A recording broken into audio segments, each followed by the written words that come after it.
Welcome to the Home Business Podcast with Richard Captain Henderson, publisher of Home Business Magazine, and Sherilyn Colleen, managing editor.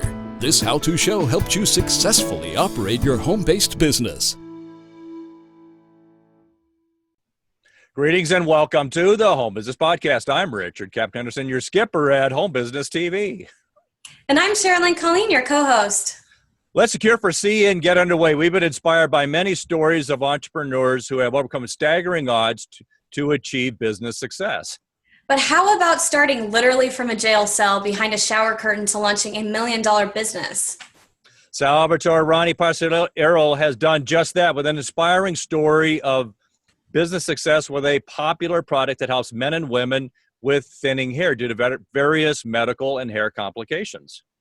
Yes, Salvatore used a shower curtain and a $200 laptop to start Hair Illusion. His entrepreneurial success story offers our podcast audience great inspirational advice.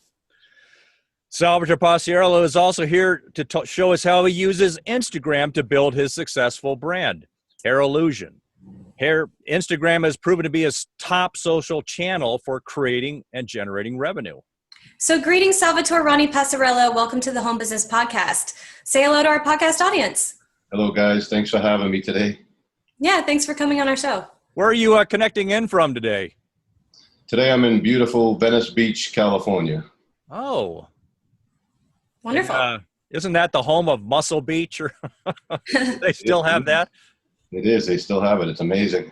Yeah. It is. I think that's where Arnold Schwarzenegger got his start. That's a beautiful place. Still here. Okay, so let's learn more about your inspiring story that started during a prison sentence for drug conspiracy. Salvatore, how did you use a shower curtain and a laptop computer to get Hair Illusion started?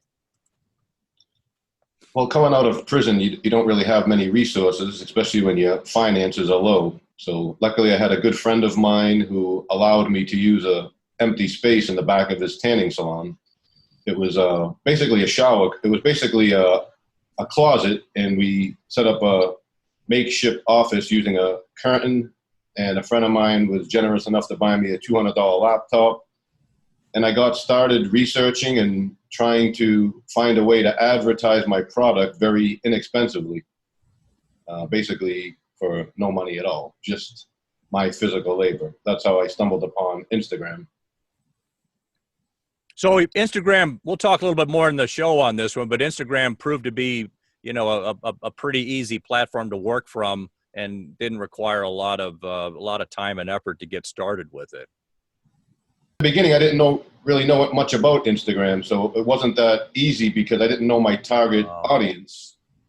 So I would just start by hashtagging various groups of people like barbers and stylists and hair loss. And once I found a little traction, which made life a lot easier, I found who was interested, which was the barber community. Then I just started really going towards that avenue. We didn't really know at the beginning who was going to be the target audience, which made it difficult on Instagram. It's a lot easier when you know who you're targeting. Yeah, it seems to be the toughest challenge today in business is figuring everything's so segregated in so many niches, how to champ. But let's go back to a little bit more on your startup. To get business launched right after prison, required you to clear some high bars, no pun intended. Salvatore, please share with us some of the obstacles that you encountered and how you overcame them. Well, of course, coming out of prison, you don't have much money, so I had to do everything myself.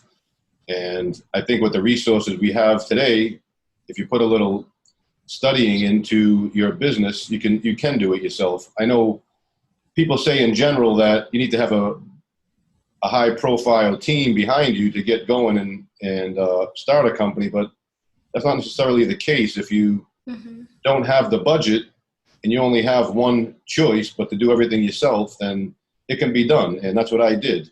I did my manufacturing by finding manufacturers online. I found how to use Instagram. Now this was 4 years ago, so it wasn't as well known as it is now. So I figured out how to use Instagram, found people to ship my product online, and I basically started a company with just a virtual company managing everything online. And obviously, you don't need to spend money on a team at the beginning because you don't have it. And it can be done by doing it yourself. So you just, you sat down and took a look at the things you needed to do, use some common sense on launching a business. It looks like you've hit a lot of the main bases. How much time roughly did it take from the, time you got started with it till you started getting some traction with Hair Illusion and it was, on the way to being successful, 6 months, under a year? How'd that timeline work out? Well, believe it or not, it was relatively quick. While I started the company, I was still on home confinement, so I couldn't leave my house. I had an ankle monitor on my leg. I had that for 7 months. By the time the 7 months was up, I was supporting myself from the company. So within 7 months, Hair Illusion was paying my bills. That's amazing. I mean, to be around a 6 month startup, to have it on a stable footing. Yeah, Bravo Zulu on that. That's some good traction. But it also, indicates when you've found a market that has a lot of flash to it that is really viable, you've got to move quickly before somebody else hits that market. It sounds like, you did that also. At the beginning, that was the hardest part, is that I knew I had a good product, but how do you sell it? That's probably the biggest challenge, is who is your market? And again, I didn't know. I just knew I had a great product for people that had thinning hair. And I actually never really thought that it would be for barbers. I didn't think that that's the way it would go. And even more, what was shocking to me is that it would be for multicultural hair types. Interesting. I really just thought of it being more of a people that have long hair and they're trying to cover a bald spot. I never thought it would be more to the multicultural hair textures that have shorter hairstyles. So really, the barber community created this category for me because of the customers that they were using it on. At the beginning, we didn't know that it would work on a totally bald head, but because the barbers got creative, they would apply it on a total bald person, even to the point where someone tried it on a beard. We have people that use it on, to line up the beard. And it just seems like I guess the saying goes, the harder you work, the luckier you get. So, I like that. The harder you work, the that is inspirational. Well, before moving on to our next topic, I like to highlight this show's sponsor, Shane Douglas, one of the home-based industry's top earners and trainers. He is looking to train the right motivated individuals, get paid when people pay their monthly utility bills. Shane Douglas has a business model that allows you to prosper off the paying of these bills. For more information, call www.betheone.com. That's BTHE1.com, or visit our podcast website for more information on sponsors. Now, Salvatore, after leaving prison, you worked to get Hair Illusion on a stable footing. How did you build that brand on Instagram? I know you talked a little bit about that, but any other aspects that you'd like to mention? I think that with Instagram, it's really about your sponsors or your influencers. And that's the quickest way to get success on Instagram, is having other people with large followings that would either promote or use your products. And that's what I did. And it wasn't really a genius idea. I just used common sense and copied what other people were doing already in the industry. So if you don't know anything about social media marketing, it might not be that easy. But if you realize that other people are doing the same thing with influencers, and for very, very inexpensive price, someone will post a photo of your product or apply the product using a video. And that's what I did with the barber community, is that I had people that had a lot more followers than me repost my photos, repost my videos, and soon I started getting more followers. And now we're up to 95,000 followers of, That's amazing. Of a hair loss product. Now, it might not sound like a lot to some people, 95,000, but take into consideration, I'm not an Instagram model. So That's quite a few. We have a hair loss product that's not really, I guess it's rather embarrassing, I guess, if you would like that page, because some people find it,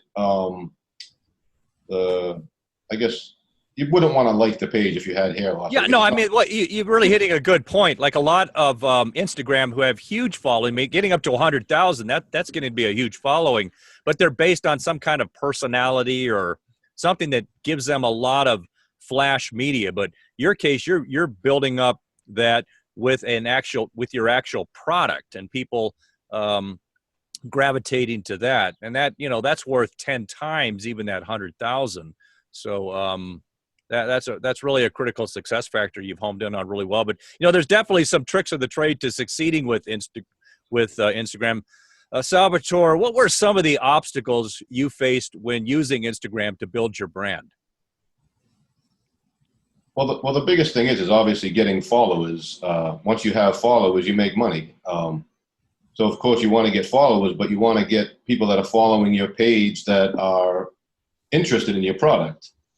There are companies that will allow you to access multiple thousands of followers, but they're not really following you because they like your product. They're following you just as a ghost follower. So to get the actual people to follow your page that are interested in your product, that's where it comes into being a little more difficult. So at the beginning when I started, and once I found out that who my product category was, which was the barber community, like I said, I just started liking photos of different barbers. And I noticed that when I would go to their page and I would look at their friends, most of their friends were barbers. So then I would go and like their barber friends' photos. And then when I would go on their page, it just kept on going on and on and on. So literally every free time I've had, whether it was an hour during lunch or before I went to bed, I would manually just like and make comments on these other people's pages just so they would notice me. Now, that was 4 years ago. Instagram wasn't as popular as it is now. Now they have apps that will do that for you. So it's a lot easier, but that's the best way to get people to notice you if you know who your market is and you just interact with their page so they can notice you, whether it's just saying hello or liking their photos or saying great photo or even direct message them. And like I said, now they have apps that do that for you, so you can be liking different photos while you're working on your business rather than taking hours of your day to manually do it. Well, experts often say that social media gives you leverage. Salvatore, do you think Instagram helps to make marketing easy as well as other platforms? Well, for me, it's my number one source of advertising because it's cost efficient. I don't usually pay much money. I just use the hashtags that I know that people are looking at for my page, and I don't have to spend hundreds of thousands of dollars a year on advertising or even thousands of dollars a month. So for me, it's the best. I know a lot of people like Facebook, but Hey, Salvatore, I had a question for you on that. What you were talking about there with the hashtags. Do you find that the hashtags that you're using, do you have to constantly find new hashtags, or do you find just a few ones that are applicable to your business and they stay pretty constant over time? With the different hashtags you have to use. That's a good question. It is. I actually try to find different hashtags.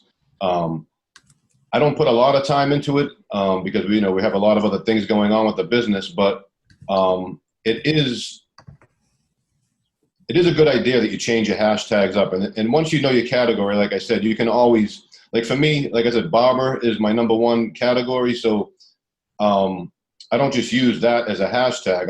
I'll do barbers in Los Angeles, barbers in New York, hairstylist in LA, hairstylist in Beverly Hills. I mean, so many, once you know what your market is, there's so many different hashtags you can use, and it's really endless. Well, I got to pull that. You just pulled out a really good gold nugget for our audience there.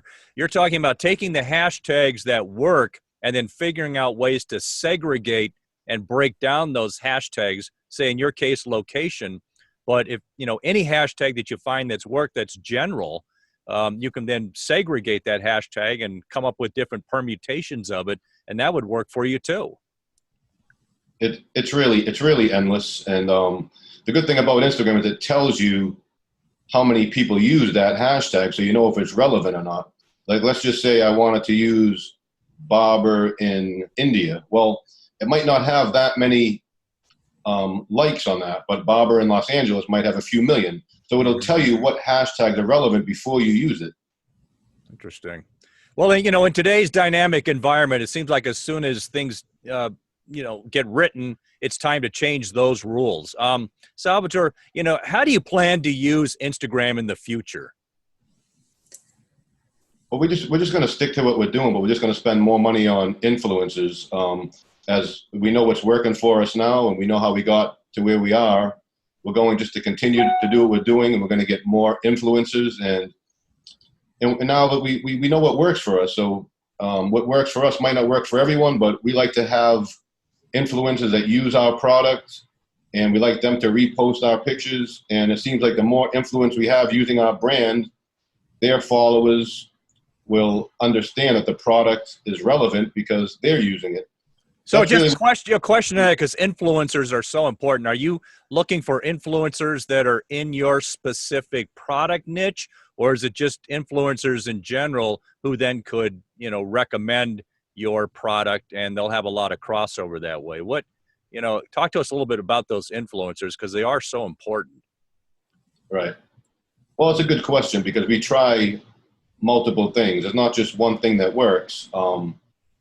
I've tried the route of having high-profile people with lots of followers not in the industry, like, say, a fitness model, just because this person might have a lot of followers. But that's not to say that they want to follow a hair loss product. So I might get a few followers from them, but they're not relevant. So I like to stick with people that are in the industry that want to use the product, because, again, we're looking for followers that want to buy the product, not just to get our page having hundreds of thousands of followers. It doesn't make us any money if we don't have people following us who might possibly buy the product. Salvatore Passariello, this has been an inspiring story of launching a highly successful business from prison and using Instagram. Do you have any final points you would like to share with our audience? I just feel that I like to try to motivate people, and a lot of people might be sitting home wondering if they can do it. And, I think that I'm living proof that if I came out of prison and I did this with absolutely nothing, just by the information that I had available to me on the internet, then I think anybody can do it. The biggest problem is, do you want to work as hard as I did to get to where I got? It might sound like I got here with a little bit of luck, or I did some Instagram post and here I am with a multi-million-dollar company, but I was working day and night to get to this point because I didn't have a budget to hire people to do things for me. So I guess the stereotypical thing would be people think that you need a lot of money to start a business, but not if you do everything yourself. So True. Do you want to do everything yourself? Do you want to succeed? If you do, you can do it, but don't think you're going to do it in 5 or 6 hours a day because you have a home business. I think that generally people read things on the internet and it says, oh, I started this business working 4 hours a day. Well, maybe after you have a successful business, you can work 4 hours a day, but you're not going to start a company and make millions of dollars working 4 hours a day. So I guess my advice to people would be, if you want to do it, you can do it. You can do it yourself.